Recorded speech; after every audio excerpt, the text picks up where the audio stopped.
A humble waitress helps a millionaire CEO fix his car until he realizes what's hanging around her neck. Samantha wiped her hands on her well-worn apron, never imagining today would bring her face to face with a man whose name graced business headlines around the world.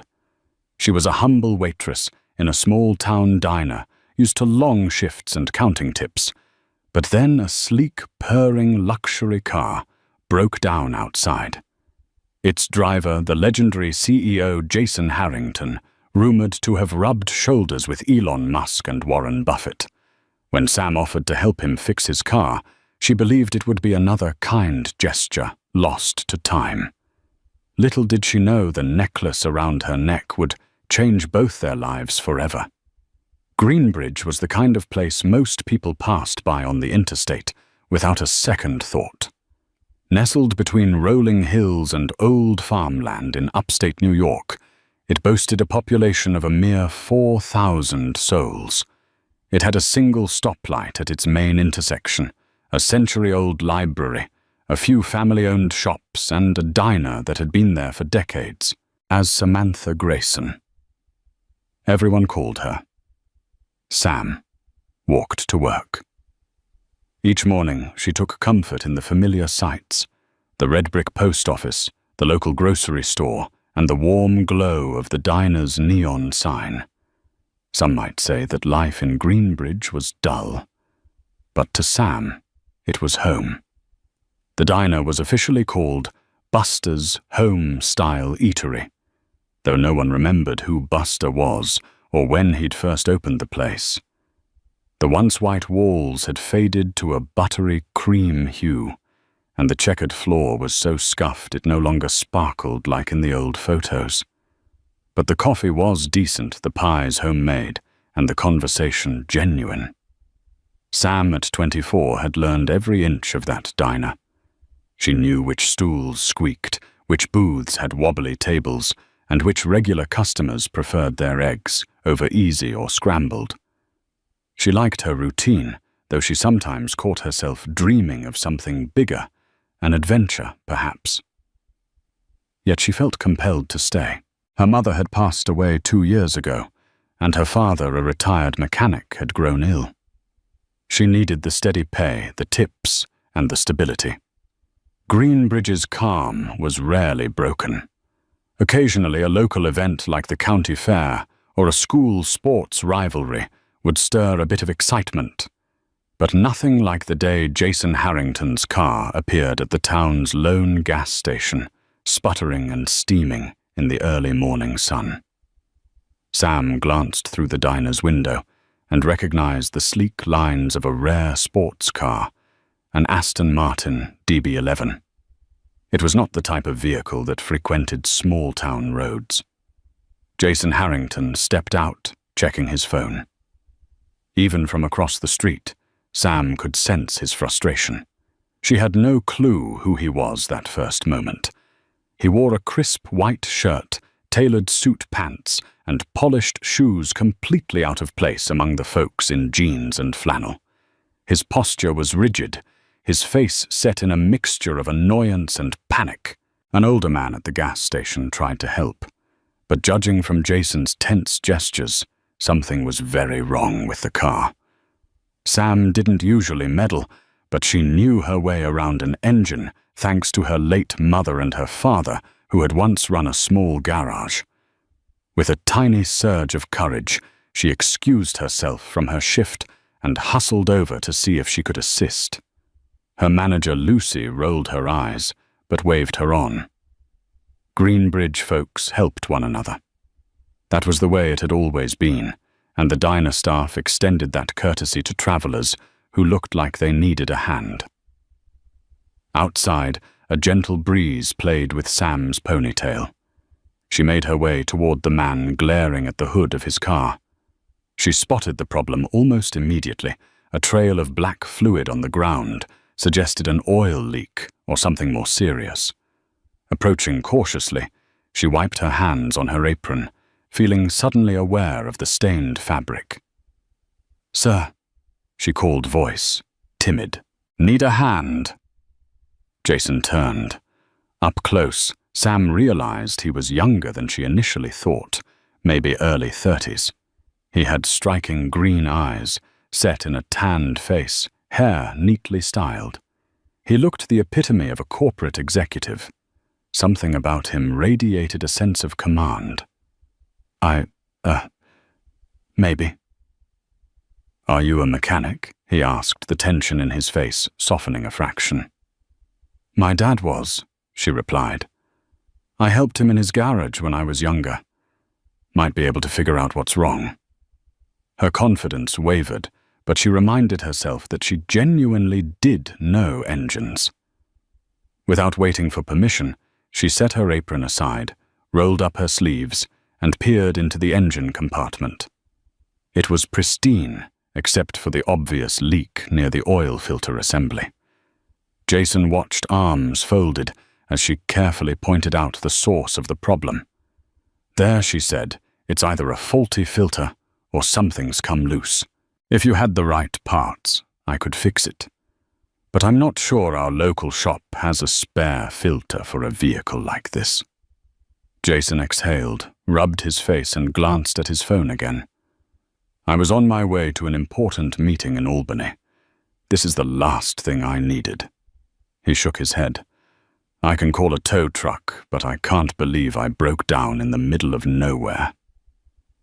Sam could have taken offense at his dismissive comment about nowhere, but she understood city folk. They often saw small towns as speed bumps in life. Instead, she remained polite. We do have a reliable tow service. Or you could leave your car at my dad's old garage. He left it to me. It's not exactly in mint condition, but I keep some tools there. I might be able to rig something up until we get the right part. She realized how that must have sounded to someone with an expensive Aston Martin. But I understand if you don't trust some random waitress. The stranger paused, a flicker of regret crossing his features. I'm not trying to be rude. This is just an unexpected curveball. Thank you for the offer. What's your name, Samantha? Most folks call me Sam. He held out a hand. Jason Harrington. Thank you, Sam. She recognized that name. Harrington. It triggered half-buried memories of business news segments she caught sometimes in the background while clearing tables at the diner. Jason Harrington was the tech entrepreneur who made headlines for partnering with Elon Musk's SpaceX on specialized software. He was rumored to have connections to Warren Buffett through Berkshire Hathaway's investment arms. He was also infamous for his direct manner and a rumored swift temper in the boardroom. Yet here, face to face, he seemed more exasperated than arrogant, though a trace of impatience lingered around him. Sam led him across the street to her father's old garage, a rusted sign reading Grayson and Daughter. Auto still bolted at a crooked angle. She had rarely used it since her father's health declined. Inside the space smelled of dust metal and memories. She flicked on a single overhead light which illuminated scattered toolboxes, half-finished projects, and an old 1967 Mustang in the corner that had once belonged to her father. Jason hovered near the door, stepping carefully around an oil-stained floor mat. She rummaged for tools, found a container of fresh oil, and discovered an older but brand-new filter that might fit. It's not going to be perfect, she warned him, but maybe enough to get you to a proper dealership or service center. I can't guarantee it'll last long. Jason nodded, his phone buzzing again. He ignored it this time, focusing on the woman rummaging in the old garage. He noticed the necklace around her neck, then a modest chain with a small gold pendant shaped like a lily. Somehow it looked more precious than any diamond or gem. He found his eyes drawn to it, though he quickly glanced away when she turned. You can wait inside if you want. This place isn't exactly up to your standards, Sam teased with a wry smile, noticing how out of place his tailored pants were in the dusty environment. He shook his head. I'd rather see how you do this. Maybe I'll learn something."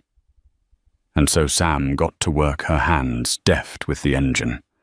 Jason tried to help by holding a flashlight, passing tools, or simply observing.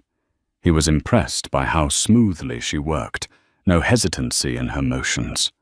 She explained each step under her breath, almost talking to herself more than to him. It took nearly an hour, but by the end, she had replaced the filter, tightened a few loose bolts, and refilled the oil. "We'll need to start it up to check if there's any leak," she said, wiping sweat from her forehead. Jason pressed the ignition button. The engine roared to life, running more smoothly than before. Sam grinned. He revved it lightly, listening intently, then turned it off. "How much do I owe you for this?" he asked, reaching into his pocket. Sam shrugged. "Nothing. I mean, I did this because... well, that's what we do in Greenbridge. You looked like you needed help. And I'm not a certified mechanic or anything, so I wouldn't know what to charge. If you want to leave a tip, you can, but I can't guarantee the fix will last. You should get a proper service soon." Jason eyed her thoughtfully. "Thank you. Really? I insist on paying you something." He extended 3 $100 bills. Sam shook her head, though her eyes lingered on the money. Times were tough, but taking that much felt wrong. Finally, she accepted a single $100 bill, gently placing the others back into his hand. "I appreciate it, but that's more than enough for an hour's work." Just then the old pocket watch on the far wall started chiming. It was a relic Sam's dad had installed to keep track of lunch breaks. Sam realized she was overdue returning to the diner. "I've got to get back," she said. "But I guess you'll be on your way." Jason looked toward the open garage door, brow furrowed. "I have to admit, I'm already late for my meeting. It's probably ruined. Maybe I'll find a local coffee shop, regroup, and see if I can salvage the day. Is there a place around here I can sit with my laptop?" Sam offered a smile. "We have one coffee shop at the corner of Main and Laurel. But trust me, it's just coffee, no fancy espresso. Or you could come to Buster's. We've got free Wi-Fi. I'm sure Lucy won't mind. The coffee's not bad there either." He took a moment, then agreed. "That might actually work. Let me follow you there." So they locked up the garage, and together they walked back to the diner. The entire time, Jason felt an odd curiosity about this Waitress mechanic hybrid with a straightforward smile and a golden lily necklace around her neck. Something about that necklace tugged at him, a faint echo of a memory he couldn't quite place. Lucy, the diner manager, raised an eyebrow when Sam walked in with Jason Harrington. Around them, a few regulars sipped coffee and nibbled on bagels. The morning rush was winding down, leaving behind a quiet lull. Jason chose a booth near the back where he spread out his laptop and tried to pick up a cell signal or the diner's Wi-Fi. Sam refilled her coffee pot and made rounds, greeting old-timers, checking on the new arrivals. Occasionally, Jason caught her eye, and she'd flash him a small, friendly smile. She couldn't help but marvel at the bizarre turn her day had taken. She also noticed a hint of tension etched between his brows each time he glanced at his phone. Perhaps he was dealing with fallout from missing that meeting. When Sam finally approached his booth with a fresh pot of coffee, she asked, "Any luck?" He shrugged. "I got about 1,000 emails from my assistants. That meeting was with an investor group from Goldman Sachs. They're not happy. I might have to reschedule, but they flew in just for this. Usually my schedule is airtight. I rarely waste a minute of the day. Guess I'm stranded here for a bit." Sam poured him coffee. "Might do you good to slow down," she suggested gently. "Greenbridge can force you to breathe." Jason offered a faint smirk. We'll see. By the way, your name tag says Sam. Do you own that garage, or was it your dad's? She stiffened a bit. It was my dad's, but he passed it on to me before he got sick. I haven't done much with it. I can do basic repairs, but running it full-time isn't in the cards right now. The diner job pays the bills. Jason studied her as she spoke. Have you always lived here? She nodded. Born and raised, a flicker of memory surfaced in his mind. Years ago, Jason recalled a friend from a business circle mentioning a family in upstate New York with a golden lily pendant that had some extraordinary backstory. Was it a rumor at a cocktail party in Manhattan? Or maybe something else entirely? He told himself it was probably a coincidence. Still, he found himself curious about Sam's necklace. He made a mental note to ask about it later. He took a sip of coffee, trying to ignore the fact that it was more acidic than what he was used to at high-end cafes. But there was a warmth in the mug and in the entire diner that started to ease his tension. He reopened his laptop, tapping out emails to his staff in Manhattan. Meanwhile, Sam tended to other tables, but occasionally returned to see if he needed anything. A couple of hours passed. Customers trickled in and out, many glancing at the tall stranger in the tailored clothes. Small towns rarely entertained visitors in expensive sports cars. Sam had nearly forgotten about the necklace around her neck. She rarely took it off because it was her mother's last gift. Her mother had once said it was a Grayson family heirloom, though Sam never pressed for details. It was precious to her, irreplaceable. Around lunchtime, Jason closed his laptop. He'd managed to rearrange his schedule so that the investors from Goldman Sachs would meet him the following week in New York City.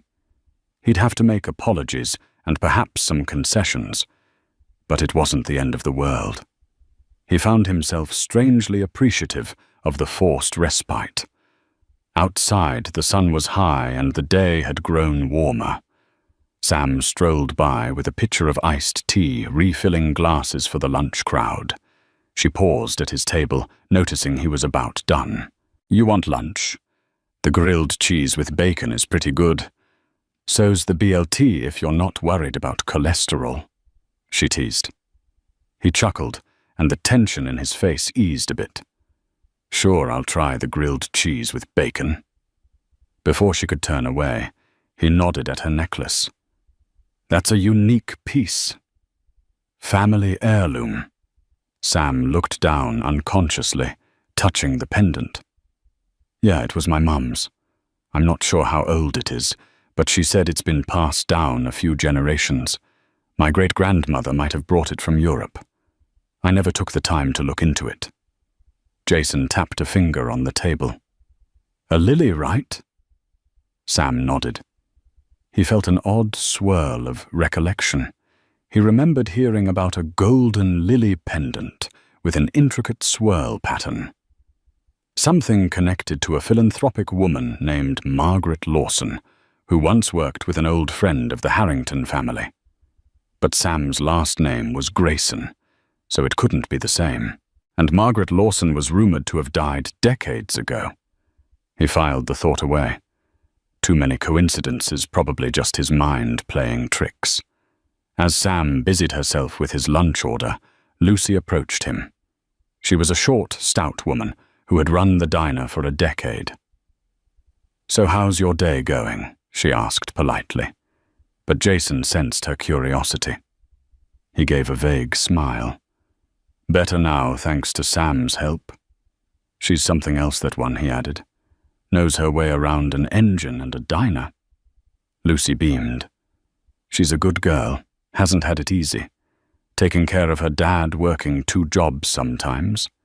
She's bright, too, but never had the chance to go off to college. Stayed here to help the family. That's Sam for you. Jason appreciated Lucy's candor. He was used to corporate speak and polite small talk, but in Greenbridge, people spoke plainly and from the heart. It was refreshing, albeit surprising. After lunch, Jason decided to take a walk around town. He told Sam he needed some fresh air, and she told him about a little scenic route behind the old school where a path led to a small park. She offered to show him the way, as her shift was ending soon. Lucy, suspecting a spark of something more than just courtesy, agreed to let Sam clock out early, especially since she had done her fair share of hours that morning. They walked down the main street, passing the local bakery, the barber shop, and the library. At the end of the street, they turned onto a gravel path that edged along a shallow creek lined with willow trees. Birds chirped overhead, and the mild wind rustled the leaves. Jason, used to the chaotic hustle of Manhattan, found himself lulled by the serenity. "So you're a big CEO," Sam said at one point, hands in her pockets. "I saw your name in some business articles. You made a program for SpaceX, right? Something that helps with automated docking or something." Jason nodded, a little surprised at her awareness. "Yeah, among other things.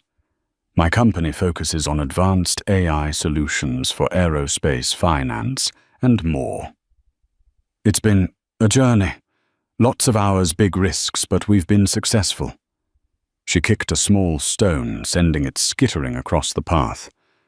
"Must be nice having so much money you can buy a fancy car and all." He shrugged. "Money is... it's a tool. It helps you do things, but it doesn't fix everything." He paused, glancing at her. "Do you ever think about leaving Greenbridge?"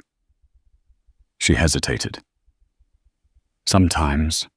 I used to dream of traveling the world, maybe studying engineering or design. But real life gets in the way. My dad needs me. And honestly, I like it here too. It's simple and comfortable." They reached the park, a small clearing with a bench beside the creek. They sat. The sun peeked through the branches, casting patches of light on the ground. Jason took a moment to breathe. Sam fiddled with her necklace, an old habit whenever she felt uncertain. "You mentioned your necklace was from your mother," Jason said gently. "Did she pass?" Sam nodded, her voice growing quiet. 2 years ago. Breast cancer. She fought hard, but it was already stage 4 when they found it. She gave me this necklace on her last day. Told me to keep it close, that it carried more meaning than I realized. I never really understood. She mentioned something about a distant relative, Margaret, who was involved with philanthropic work in New York City decades ago. But everything was so chaotic, I never pressed for details. Jason's mind whirred. Margaret. That name again. Margaret Lawson. He ventured, half expecting Sam to confirm or deny it. But Sam shook her head. "No. My mother's maiden name was Lawson, come to think of it. Wait. Margaret. Lawson was her grandmother, I believe. But I never met her. She died before I was born." Jason's lips parted in astonishment. "That's interesting. I heard that name, possibly in connection to some big philanthropic events in the city. My family is old money in certain circles. My parents used to talk about a Margaret Lawson who funded orphanages and health clinics." Sam's eyes widened. She had never connected those dots. Her mother rarely spoke about her lineage or possible wealth. They never seemed to have any. That's news to me. We were never well off. My dad worked as a mechanic. My mum was a nurse's aide. We barely made ends meet. Jason swallowed, a sense of intrigue and unease swirling inside him. Could it be that Sam, this humble waitress, had a storied lineage? If so, why was she living paycheck to paycheck in a small town? The wheels in his head turned, wondering if there was a lost inheritance or some dramatic family schism. He didn't want to pry further, not yet. Instead, he said, "Maybe you should look into it someday." Sometimes families have complicated histories. Sam gave a bitter laugh. Complicated histories we can't afford to unravel, you mean? They fell into companionable silence, listening to the creek burble. Eventually, Sam rose, saying she had to head home to check on her father. Jason insisted on walking her back. Just as they were about to part ways near the diner, Jason asked if she had any free time that evening. He half expected her to decline, but to his surprise, she said she was off after 6. He offered to take her out to dinner as a thank you for fixing his car. She hesitated for a second, then agreed.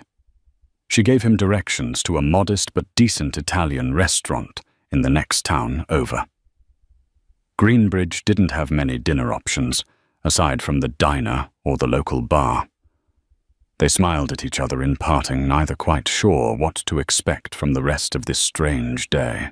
Evening found Jason standing outside a restaurant called Giovanni's in the neighboring town, a place with checkered tablecloths, soft music, and an aroma of fresh garlic bread wafting through the air. He felt uncharacteristically nervous. He was used to power lunches in Michelin-starred establishments, not small family-owned trattorias. But he also felt a sense of excitement, something real and uncalculated. Sam arrived in a simple blue dress, her hair brushed out, the golden lily pendant resting against the neckline. Jason greeted her politely, opening the door for her. The hostess recognized Sam. Everyone in the region seemed to know each other. They were shown to a cozy booth in the corner. Over breadsticks and minestrone soup, they talked about everything except business and money. Sam told him about the old high school baseball games, about how she used to play in the marching band, about how the entire town gathered for the 4th of July fireworks on the hill outside Greenbridge. Jason found himself laughing at her anecdotes, genuinely charmed by her unfiltered honesty. By the time the main courses arrived, Sam asked him about his family. Jason's expression grew more guarded. My parents passed away to plane crash when I was in my 20s. They were quite wealthy, yes, but also philanthropic in many ways. I guess part of why I work so hard is to keep that legacy alive. They had some big dreams for me. Sam reached across the table, gently touching his hand. I'm sorry. Loss is never easy. He offered a small, appreciative nod. I guess that's something we both share, losing loved ones. We cope in different ways, but yeah. Sam hesitated, then asked something she'd been wondering all day. Do you resent being stuck here? I mean, missing your meeting and everything. You said you're used to a busy schedule. Jason considered. At first, yes. But then I realized how burned out I've been. You might have done me a favor, literally and figuratively. She smiled, and for a while they enjoyed their meal in a warm hush. When they finished, Jason insisted on paying, though the bill was modest compared to his usual expenditures. Outside, the sky was a tapestry of stars, unobscured by city lights. Sam let out a content sigh, hooking her arm in Jason's. They walked to the parking lot where his Aston Martin waited, still shining from a recent wash. He insisted on driving her back to Greenbridge. They headed along the winding roads, the headlights cutting through the darkness. Soft music played on the radio, an old jazz standard, Fly Me to the Moon. Sam felt calm, a rare feeling, considering she was with a man who lived in a world far removed from her own. Then, almost out of nowhere, the engine started to sputter. Jason cursed under his breath. Damn, I guess that fix was only temporary. Sam's eyes darted to the gauges.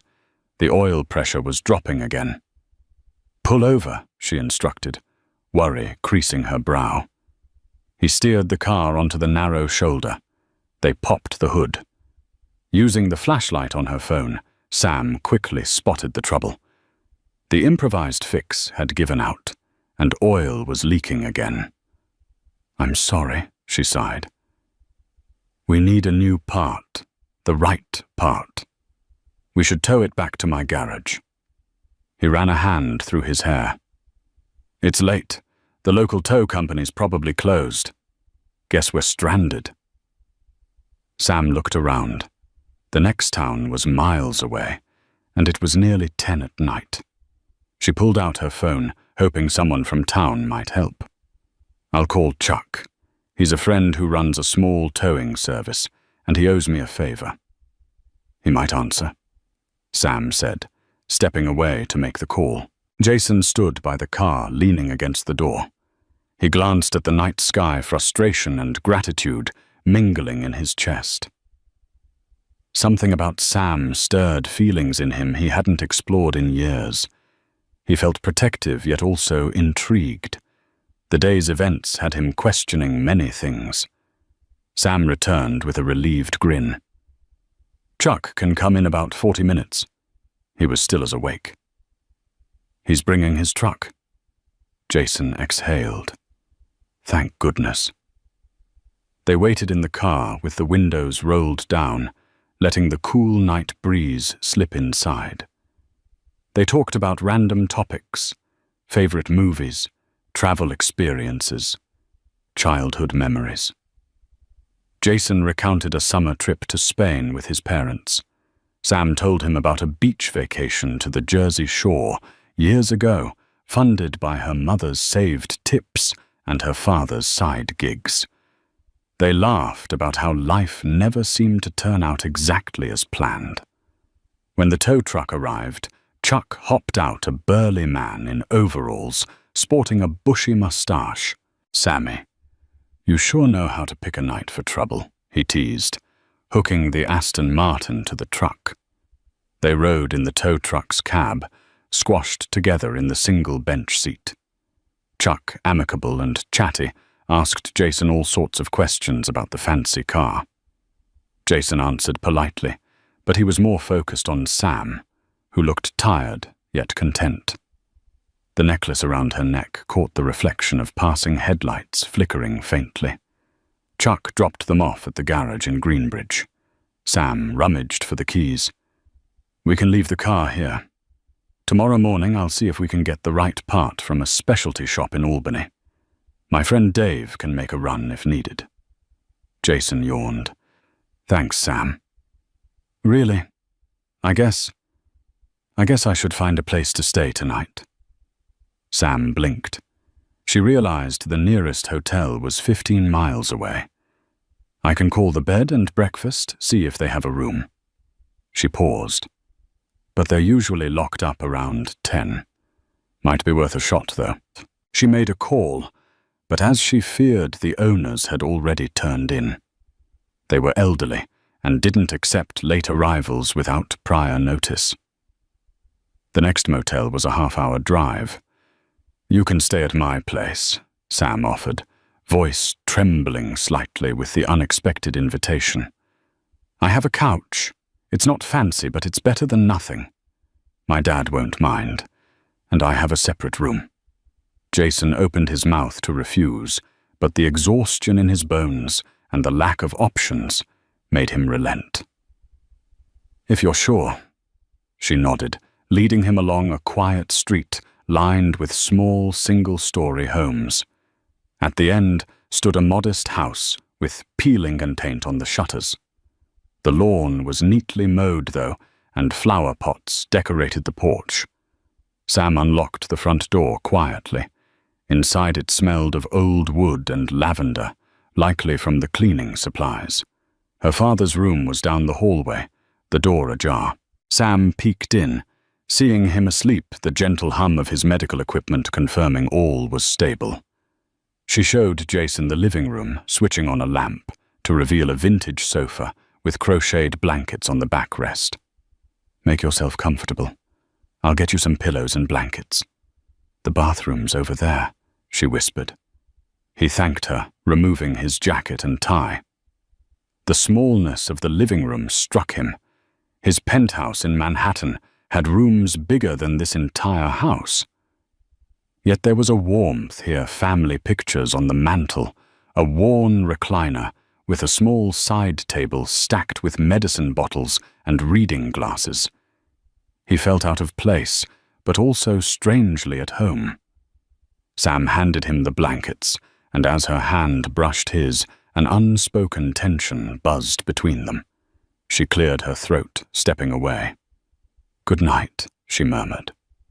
Jason watched her vanish down the hall, the golden lily pendant catching the lamplight for an instant. He couldn't shake the feeling that there was more to that necklace than either of them realized. Morning came with the sound of bacon sizzling in the kitchen. Jason sat up on the couch, disoriented. He heard voices, Sam's gentle tones and a deeper, raspy one. Likely her father. He smoothed his hair, tugged on his shirt, and folded the blanket. In the kitchen he found Sam cooking eggs and bacon, while an older man sat in a wheelchair. The man had kind grey eyes and a face etched with years of laughter and hardship. "Morning," Sam greeted. "Dad, this is Jason Harrington. His car broke down yesterday, so I invited him to stay." "Jason, my father, Neil Grayson." Neil extended a hand. "Welcome, son. Hope my couch was comfy enough." Jason shook his hand, smiling. "It was great, thank you." "Sorry to impose." Neil waved the apology away. "Any friend of Sam's is welcome here." He eyed Jason's clothes and general demeanor. "You look like a city man. Must be quite a change of pace for you." Jason chuckled. "You have no idea. But it's not bad." Sam plated some eggs and bacon for Jason, passing it across the small kitchen table. As they sat, her father asked about the car trouble, and Jason explained. Neil nodded, expressing confidence that Sam could fix anything if she put her mind to it. Sam blushed slightly, but Jason could see the pride in her father's eyes. After breakfast, Sam insisted on heading to the diner for a quick shift, but only after she set up an order for the correct part from Albany. Jason offered to pay for everything, and Sam reluctantly accepted. He could sense she wasn't comfortable relying on his money, but he insisted it was the least he could do. They parted with a promise to meet at the garage around midday to finish the repair. Jason, left with some free time, decided to wander the town again. As he passed the library, an impulse struck him. What if there was something there about Margaret Lawson or the Lawson family? This was a small town, but perhaps some local records or genealogies existed. He walked inside the old library, dust motes dancing in the shafts of light from tall windows. An elderly librarian, Mrs. Thompson, greeted him. He explained he was researching local history, mentioning the name Margaret Lawson. At the mention of that name, Mrs. Thompson's eyes lit with recognition. She shuffled over to a cabinet of old newspaper clippings and genealogical records.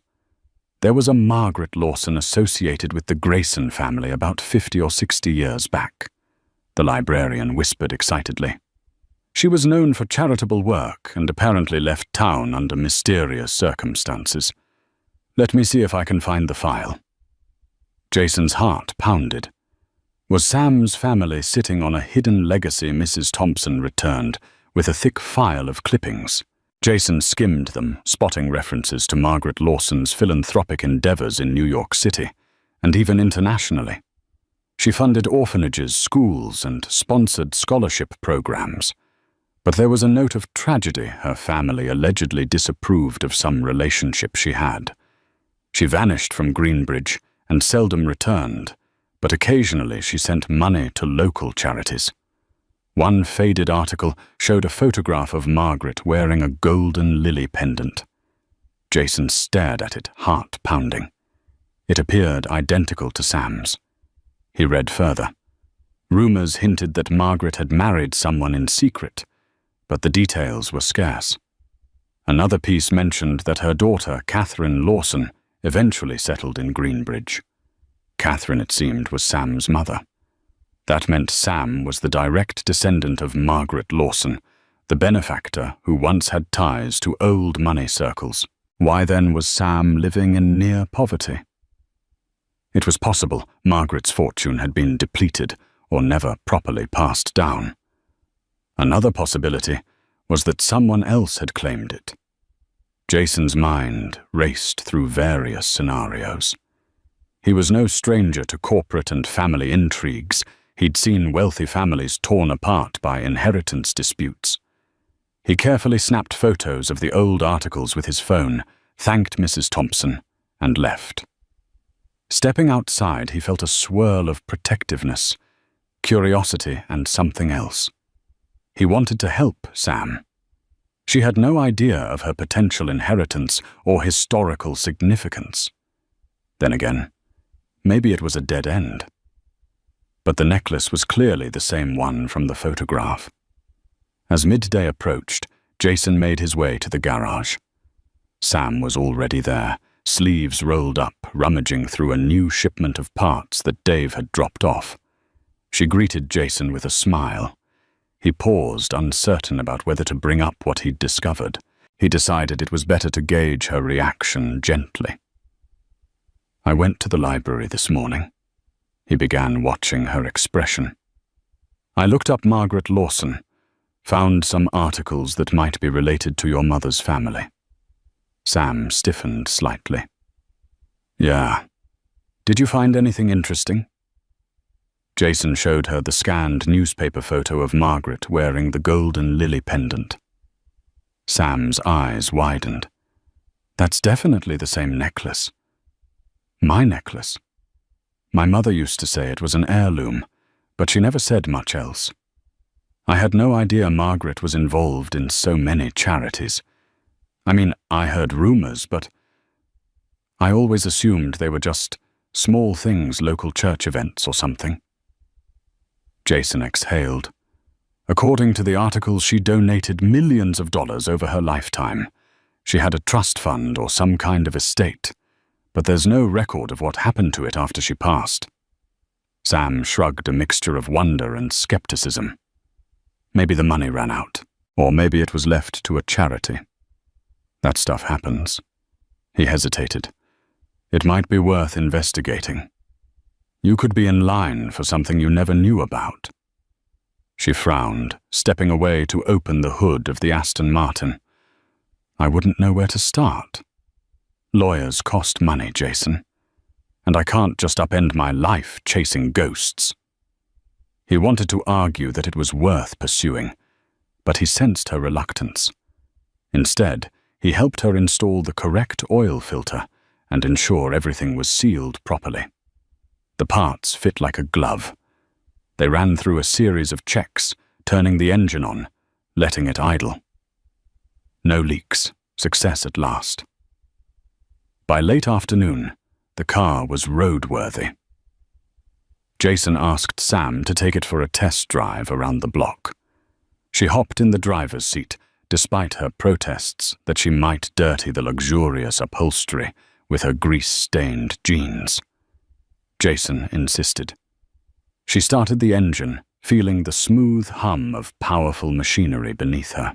Carefully, she guided it out of the garage, and he hopped in the passenger side. They navigated the quiet streets of Greenbridge, turning a few curious heads. Sam couldn't help but grin at the thrill of driving such a fine piece of engineering. When they returned, Sam parked, turned the engine off, and sighed with satisfaction. "Runs like a dream now." Jason glanced at her. "I owe you big time. You've saved me thousands and a major headache." She waved him off. "I'm glad I could help." He gazed at her, wrestling with a decision. Finally, he spoke. "Look, Sam, my schedule is freer this week. Since that meeting got postponed, I don't have to rush back to the city. I'd like to dig deeper into your grandmother's story, if you'll let me. If there's even a small chance you're entitled to an inheritance." She cut him off, a flash of pride in her eyes. "I don't want charity or false hope." It's not charity, Jason insisted. This is your potential birthright. I'm offering to pay for any legal or archival fees. We can keep it discreet. If it leads nowhere, so be it. But if it does, you could fix up your dad's garage, get him better care, whatever you want. I feel like you deserve to know your own story. She stared at him, torn. On one hand, curiosity gnawed at her. On the other, fear of disappointment kept her guarded. She exhaled a shaky breath. Okay. On one condition, you let me pay you back if anything does come through. He smiled gently. Deal. They spent the next several days delving into local records, old diaries, and whatever they could get from the county clerk's office. Jason used his business connections to track down any mention of Margaret Lawson's trust. They discovered she once owned a small estate in the Hudson Valley, donated to a charitable foundation in the 1970s. The foundation's name had changed hands multiple times, due to mergers eventually becoming part of a large philanthropic entity known as the Redwood Foundation, based in Manhattan. That name rang a bell for Jason. Redwood Foundation was known among high society circles. He had once attended a gala they sponsored. They specialized in managing old family trusts and dispersing funds to charitable causes. If Margaret Lawson's estate had been rolled into Redwood, there might be a paper trail. Sam found herself caught in a whirlwind. She still worked her shifts at the diner, took care of her father, and in every spare moment, she and Jason pored over documents or made phone calls. Their shared investigation drew them closer, forging a bond that transcended mere friendship. Yet Sam was cautious. Was Jason simply an altruistic benefactor? Or did he have deeper feelings for her? She found it hard to read him. One evening they sat in the living room of Sam's house, old documents strewn across the coffee table. Her father dozed in his wheelchair, and they tried to keep their voices low. Jason came across a reference to Lawson Family Settlement Redwood Foundation, 1981. It mentioned a disbursement to local charities and a pending beneficiary. He tapped the page excitedly. This might be the key. Sam read it, heart pounding.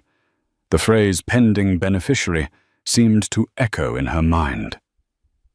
Could that be my mum? She whispered. Or you? Jason pointed out. They decided to call Redwood Foundation in the morning. For now, they carefully packed up the documents. Sam reached to pick up a folder and accidentally brushed hands with Jason. Their eyes locked in the dim lamplight. She felt her cheeks flush. Before either could second-guess, Jason leaned in and pressed a gentle kiss to her lips. It lasted only a moment, but the warmth lingered. Sam drew back, heart racing. She whispered, "This is a lot to take in." He nodded, eyes earnest. "I'm sorry if that was sudden." She shook her head. "I'm not sorry." Neither said another word. The unspoken tension that had been building for days finally found some release. They embraced again softly, mindful of her father asleep in the corner. Eventually, Sam eased away, a million thoughts swirling. She realized that no matter what they found about her grandmother's estate, her life was already changing in unexpected ways. The next day, they made the call to Redwood Foundation. Jason's corporate credentials got them a meeting with one of the foundation's representatives, Ms. Nadine Porter. She suggested they come to the Manhattan office the following day, with whatever documents they had. Sam hesitated, worried about taking time off work and traveling so far, but Lucy agreed to cover her shift. Her father insisted she go. He even looked excited at the prospect of Sam possibly inheriting something. So they drove to the city in Jason's now fully functional Aston Martin. It was Sam's first trip to Manhattan in years, and the towering skyscrapers, throngs of people and bustling energy overwhelmed her senses. Jason navigated the streets effortlessly, guiding her to Redwood's building on Fifth Avenue. The lobby was ornate, with polished marble floors and a grand chandelier. Sam felt underdressed in her simple blouse and skirt. They met Ms. Porter in a conference room with glass walls overlooking the cityscape. She was a tall, elegant woman in her 50s with steel-grey hair swept into a tight bun. Her demeanor was polite but guarded. She collected the documents Sam brought, cross-referencing them with Redwood's digital records. After an hour of searching, Ms. Porter's expression shifted from neutral to intrigued. Indeed, Margaret Lawson established a trust in 1975. It was left in limbo because she withdrew from public life. The records here show a possible living heir listed as Catherine Lawson or direct descendant. If Catherine Lawson was your mother and she's passed away, then you may be the rightful beneficiary, Miss Grayson. Sam's mind reeled. But how much is it still even there? Ms. Porter tapped the keyboard, scanning multiple screens. The original trust included investments and property. Over time, Redwood managed some assets, but there were complications due to missing heirs. We continued partial disbursements to charities in line with Margaret Lawson's philanthropic wishes. However, a portion was always held in reserve for the family, should a living heir be found. After taxes, fees, and inflation adjustments, we're looking at approximately $2.5 million in remaining assets, possibly more depending on real estate holdings. Sam nearly lost her breath. Even Jason, accustomed to large sums, was taken aback that such an inheritance remained untouched. Porter continued, "Of course, there's a formal legal process, verification of identity, and probate considerations. But if your documents check out, which they seem to, this trust rightfully passes to you." Tears pricked Sam's eyes. She thought of her father, living off a small disability check, and her mother, who had died without ever knowing. Or perhaps her mother had known, but never pursued it for reasons Sam couldn't fathom. Ms. Porter gave them a timeline of the legal steps, cautioning it could take a few months to finalize. Sam nodded, numb with shock. Jason gently squeezed her hand. They left Redwood Foundation in a daze. Outside, the Manhattan streets roared with midday traffic, business people rushing around them. Sam leaned against the car, tears welling up. "It's too much, Jason," she whispered, voice trembling. "My life. Everything's going to change." He wrapped an arm around her. "Change can be good. This is your family legacy. You can do so many things. Help your dad. Maybe open your own garage or go back to school. Or continue living simply and donate it all.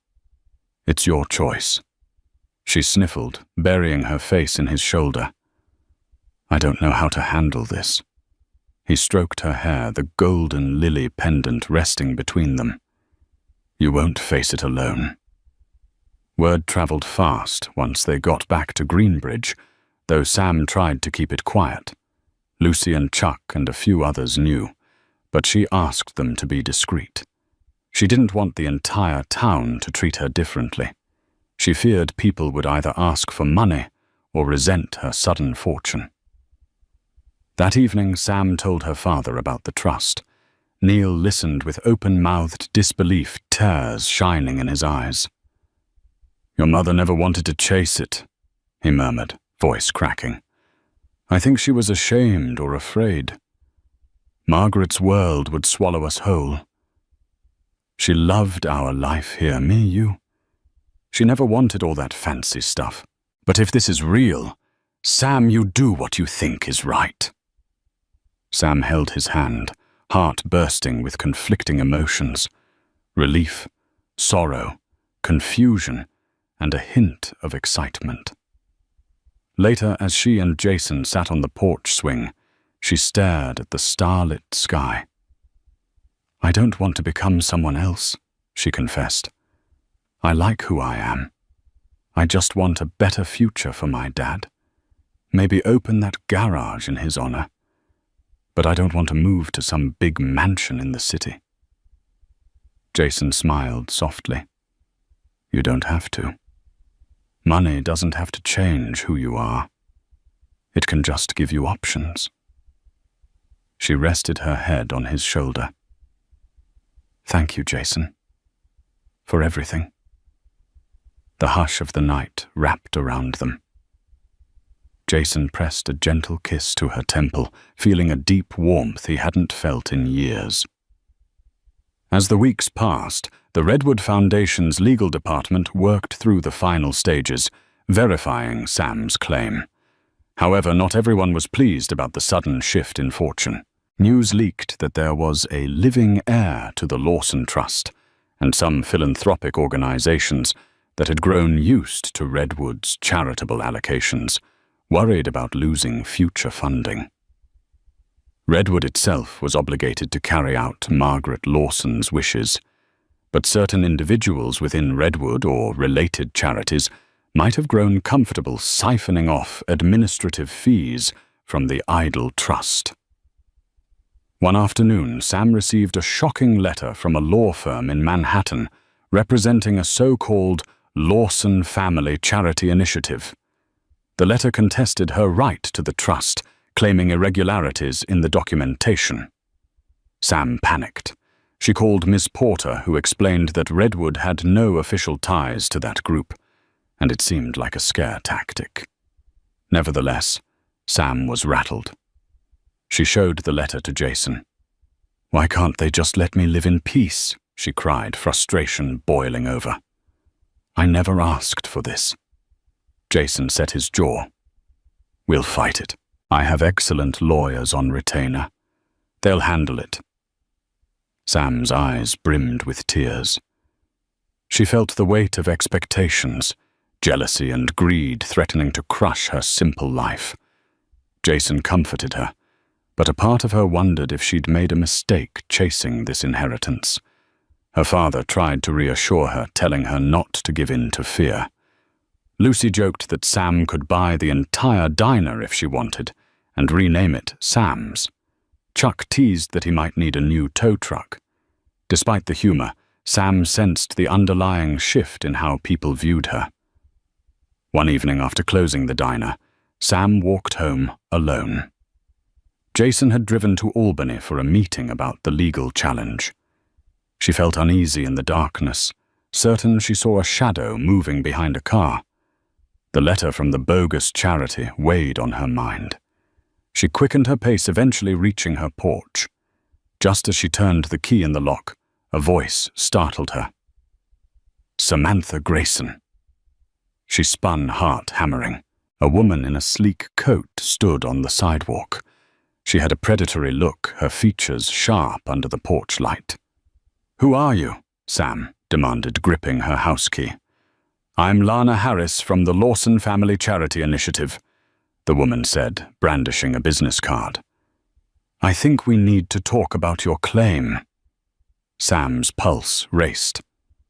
Leave me alone. Talk to my lawyer. Lana stepped forward. We can make this easy. Sign away your claim. Take a fraction enough to support your father. Let us handle the rest. Margaret Lawson's fortune was meant for charitable work, not to line the pockets of a waitress. Fury shot through Sam. She realized the intimidation tactic. I'm not signing anything.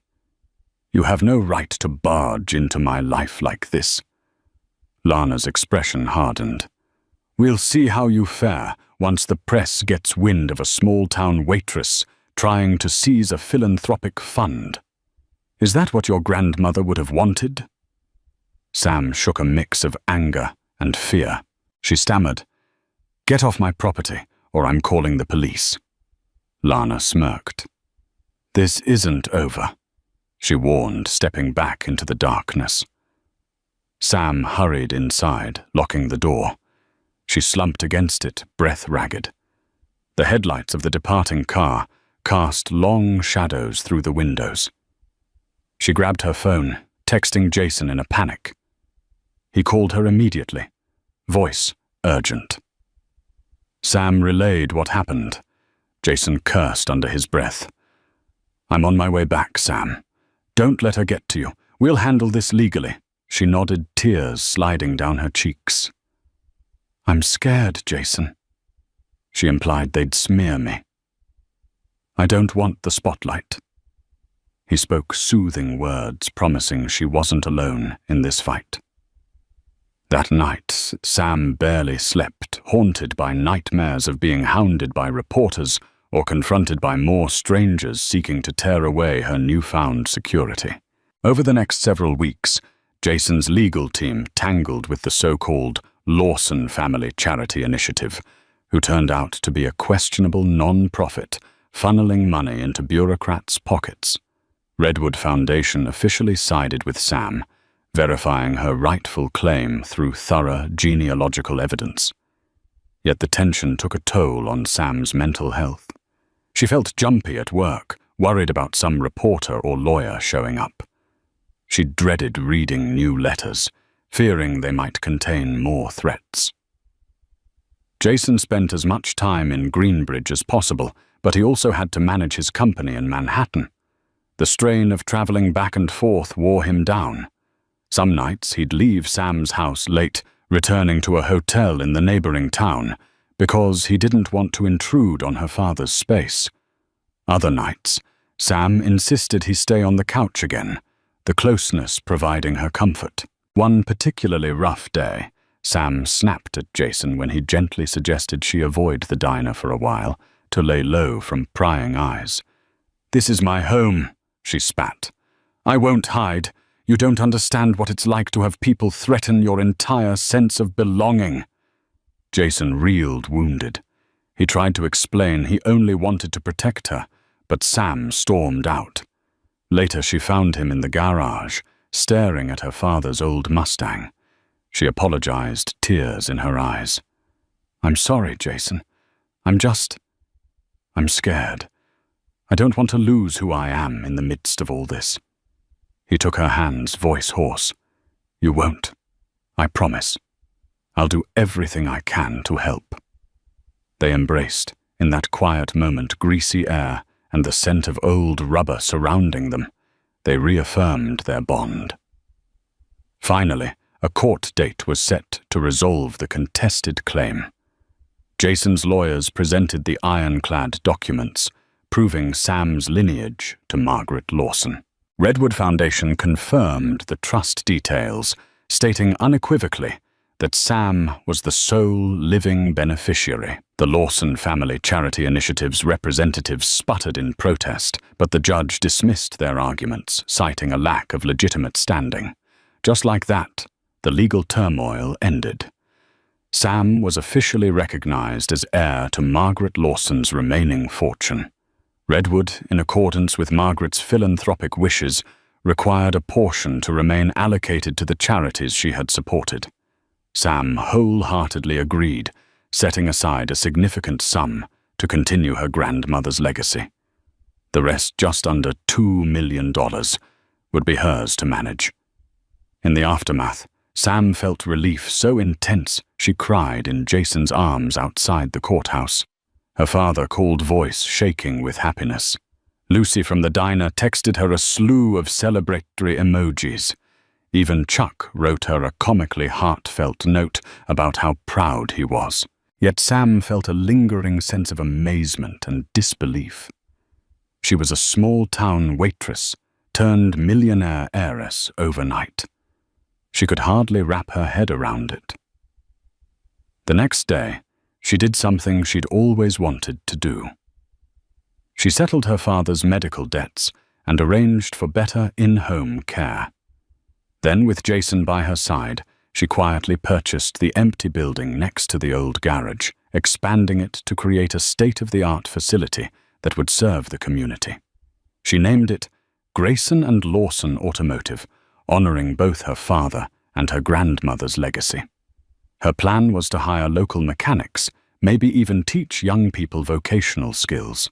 She wanted to give back to Greenbridge, the town that shaped her. In a modest ceremony, she reopened the new garage. Dozens of townspeople attended, from Lucy to Chuck to the local mayor. Jason stood in the crowd, eyes shining with admiration. As Sam cut the ribbon, she thanked everyone for their support, her voice cracking with emotion. She looked over at Jason, heart brimming with gratitude and something deeper, love. Later that evening, after all the guests had left, Sam found Jason standing inside the new garage, running his hand along a shiny metal tool bench. He turned to her, a soft smile on his lips. "This place is incredible," he said. "You did it." She shrugged, stepping closer. "We did it. I couldn't have done any of this without you." He slipped an arm around her waist. "You would have found a way," he teased, but she shook her head, eyes reflecting sincerity. "No, Jason. You brought hope, resources, and you made me believe in myself, in us." The overhead lights bathed them in a gentle glow. They kissed a long, tender embrace that spoke of shared struggles and triumphs. The golden lily pendant, once just a family memento, now seemed like a symbol of unity, past and present, weaving together into a future they would forge side by side. Samantha Grayson's life changed forever when she helped a stranded Millionaire CEO fix his car that fateful morning in Greenbridge. Against all odds, her journey revealed an astonishing inheritance and renewed her faith in the power of destiny, perseverance, and love. From a humble waitress to the rightful heir of a storied family legacy, Sam's trials united her hometown, healed old wounds, and opened the doors to a brighter future for her father, her community, and her own heart. If Sam's story moved you, inspired you, or simply warmed your heart, please support this video by liking, sharing, and subscribing to the channel. It's a small gesture that goes a long way in helping us bring more real-life drama and uplifting tales to you. Share this story with friends who need a spark of hope, and remember, sometimes the greatest treasures are found where we least expect them.